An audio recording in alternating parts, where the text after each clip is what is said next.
Good evening, everybody. Well, say afternoon. I thought I'd do a quick bit of filming because I've got a lot of video that I need to edit and sort of sort out. I thought we'd talk today about drills and the differences between professional and not so professional drills, and how to identify a good tool that's well designed. And of course, any tool that you have, as long as you can get on with it and it works for you, that's great. It's not about what's better or what's more better. It's more about if you're shopping around and you're thinking about picking something up, you might want to have a look at some of the features and decide, will this help you or hinder you, sort of thing. And so we have here in my hand, before everything went lithium and bananas and people stopped making drills you could service, we have the workhorse of the world here, the Dewalt 18-volt beast. This thing is a killing machine. It's designed to do one thing and one thing only. It's designed to work every day of its life until the work is done or it's dead.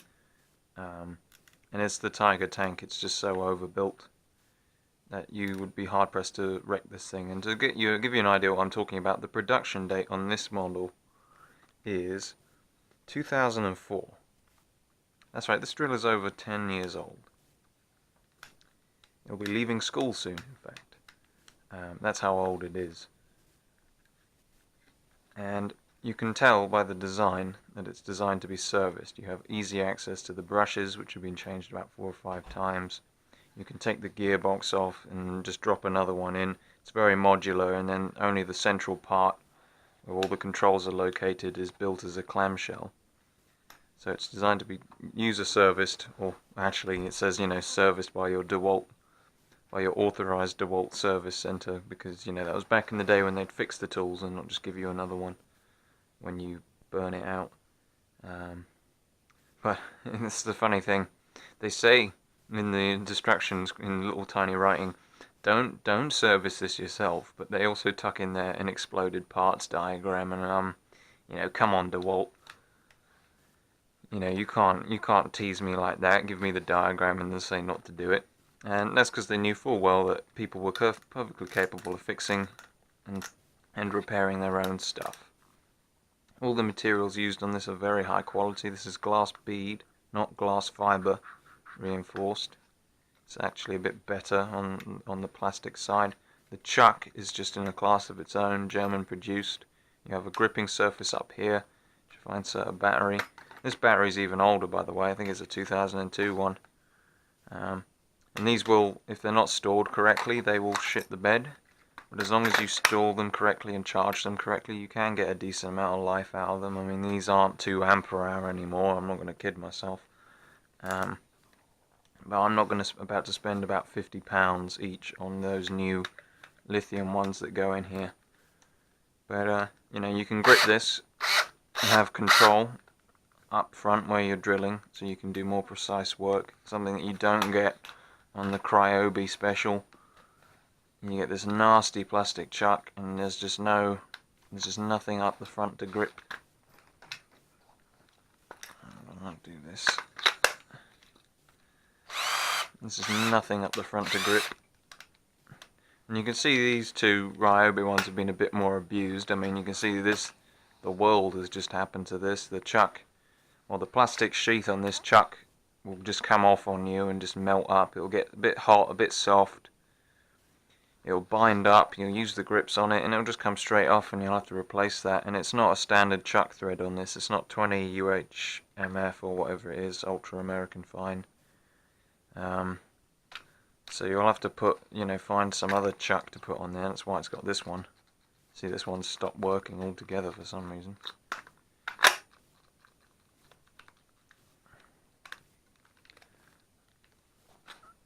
Let's put that in there. You can get the modern lithium ones, which will go in these, because the modern ones are still the same design. There we go. But yeah, all in all,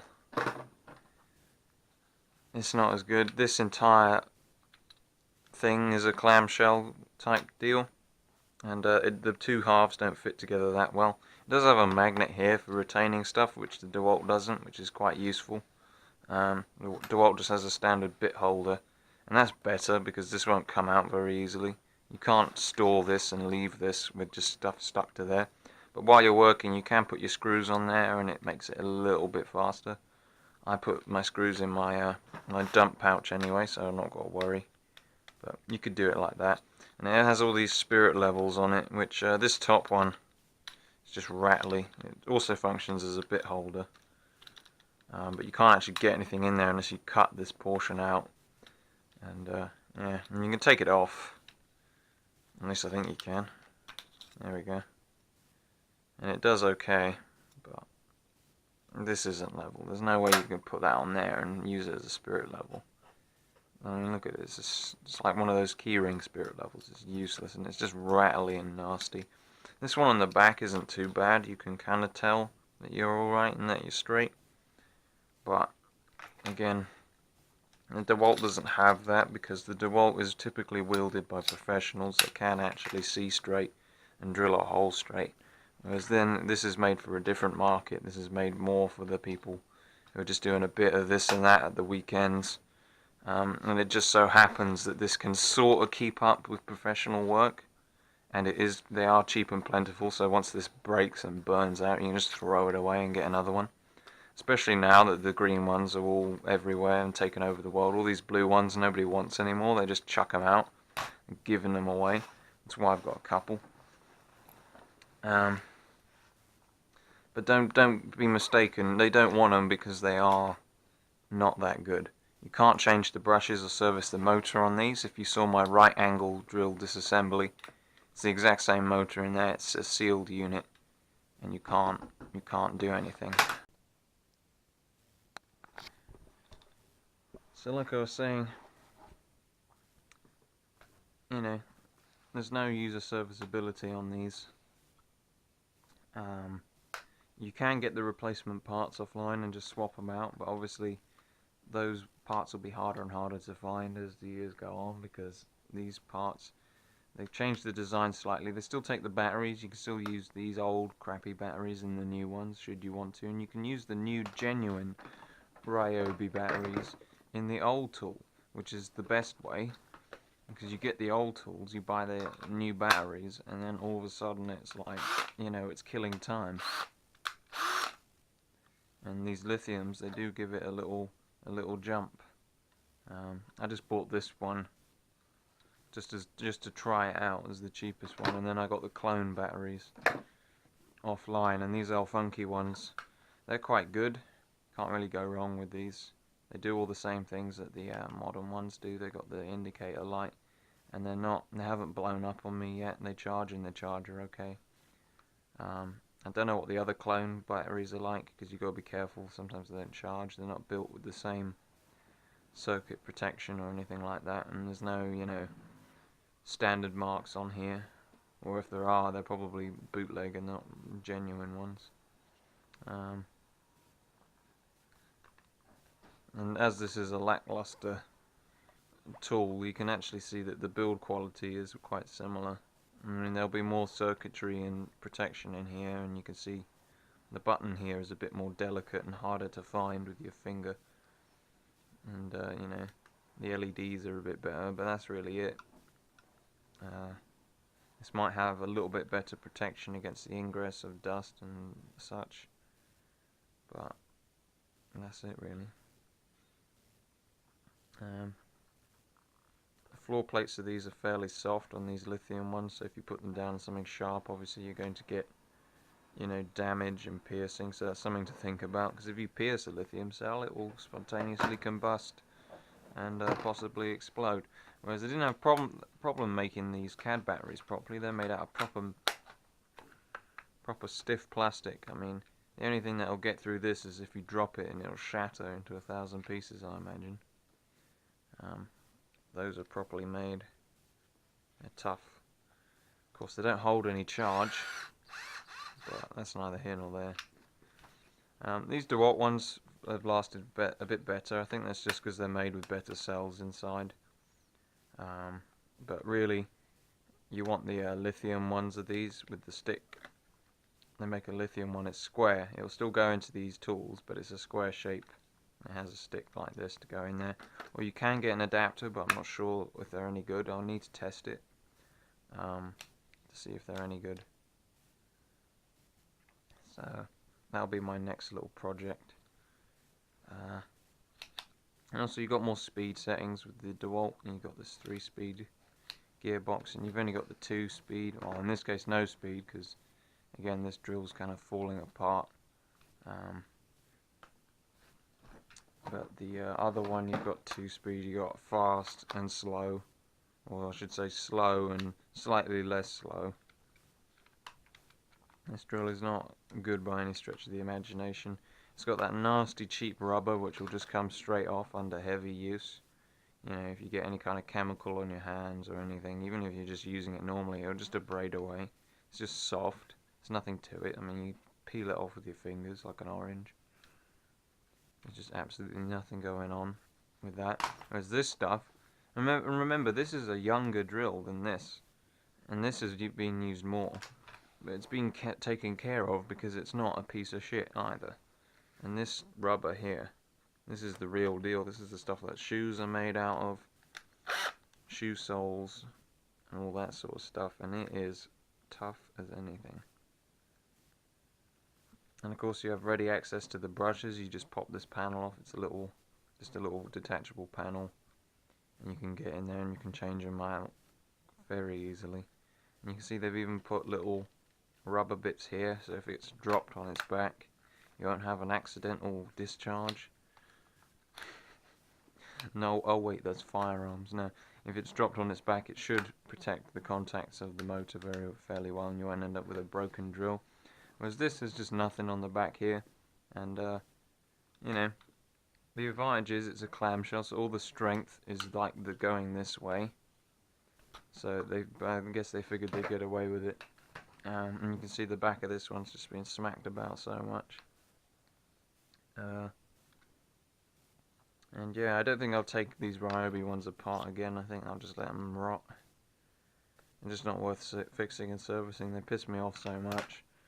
I mean, when they're not burning out and shit in the bed, you're trying to drill a hole and the computer in here just shuts everything down for no reason when you, like, you know, start pressing the trigger, because that or the motor's not making very good contact because it's a bad motor.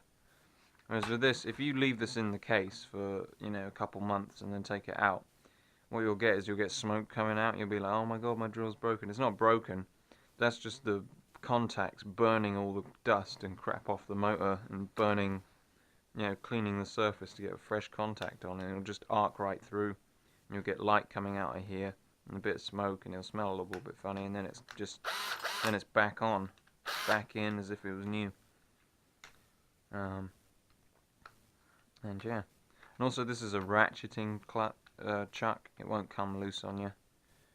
It'll hold your drill bit fairly well, and it goes quite tight as well. That'll go down to like a 1.5mm high-speed bit, whereas the chuck on this is just it's just sloppy, and it's not on there straight either. You can tell. You can feel it as it's spinning if you put your finger on the end. You can feel it moving up and down because it's not straight, and you can probably see it. I don't know if you can. I can, but this camera lens is kind of funny. But if we do this up, look at that gap in there. Just compare that tiny little dot in the middle where the teeth are being worn, and it doesn't quite meet, but that's okay because you're not going to drill anything that small. There's a chuck in here, damn. Yeah, that's a bloody hole that you can fit the world through. Look at that. Smallest thing you're going to get in there is a 4mm or 3mm drill. You know, what if you got pilot drill something really small? That's it. And you could make the say, oh, look, it's locked up. Don't know why it does that. It's annoying when you're trying to work. It does that to you. And you could argue, what if you wanted to put a hyper small thing in here? And you know, I get that, but you got to ask yourself what you're doing. What you're gonna need it for. So yeah. This selector, you may notice that this one is made of metal with plastic, and this one's just a pure plastic one. This selector is still better. It's got proper ridges in it you can grab and activate easily. It does make that plastic sound because it's rubbing against the steel chassis underneath. And it's got so many torque settings, it's ridiculous. And then you come right over for hammer and drill, and then you got all these other torque settings. So you could use this as a driver, drill driver if you wanted to. As this thing, it says it goes up to 24, but 24 is right on the hammer setting. So what, am I going to drill drive on hammer and get 24 Newton torques or whatever it is? I don't think so. It's bullshit. You can feel it's crusty. It doesn't even feel like it's doing anything or changing anything as you turn it. And it's harder to actuate. I mean, if my hands were wet, just forget about it. It'd be a lot more difficult to do. I mean, it's difficult enough to do now, sat in my clean, tidy room, all warm and dry. You know, if you're wearing any kind of gloves, which you would be.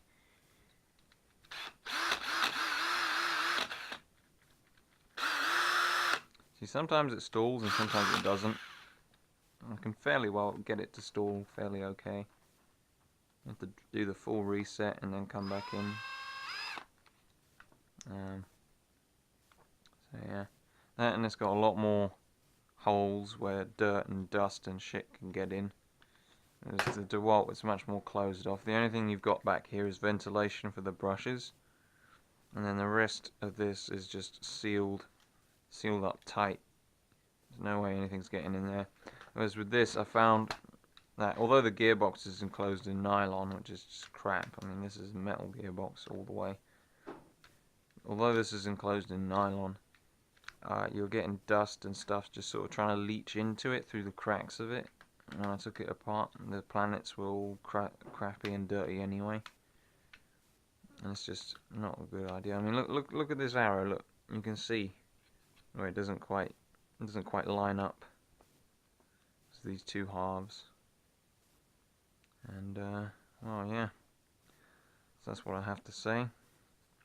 So when you're looking at a tool, it doesn't matter what brand it is, you have to look at the finer details. You have to look at this sort of thing. Now all the lithium ones, they're all AC brushless, you know, they've all gone down to this level of just a throwaway item that you can't do anything with. So, you know, this is all for naught. But if you look at an older tool, you want to look for these sort of features, you know, the features of the yesteryear. Stuff you can work on, stuff that you can keep running. But even with the newer tools, you need to look out for stuff, you know, that is it going to break, is it not going to break. Obviously the new tools are lighter, and that isn't necessarily a bad thing, but at the same time, you know, you need to look at that, and the warranty if you're buying new. If it's got a warranty, you need to check what kind of warranty it is, because they say, oh, lifetime warranty or 5-year warranty or whatever, and you get to reading the fine print, and it doesn't cover, you know, typical use. So if you're just using it and it breaks, you know, under typical use, it'll be like, oh, well, that's not our problem, that our tools just shit the bed and, you know, within its stated lifespan it just stopped working. No, that's not our problem. Your warranty covers you from manufacturing defects. And you'd think not working, not doing the job, not turning, not switching on is a big defect, but apparently no, that's just how they're made. So, there you go. Always read the fine print. And, yeah. So I hope you enjoyed that little food for thought, and we'll be coming at you with some more stuff, some airsoft stuff hopefully, and I'll see you in the future. So, ta-da.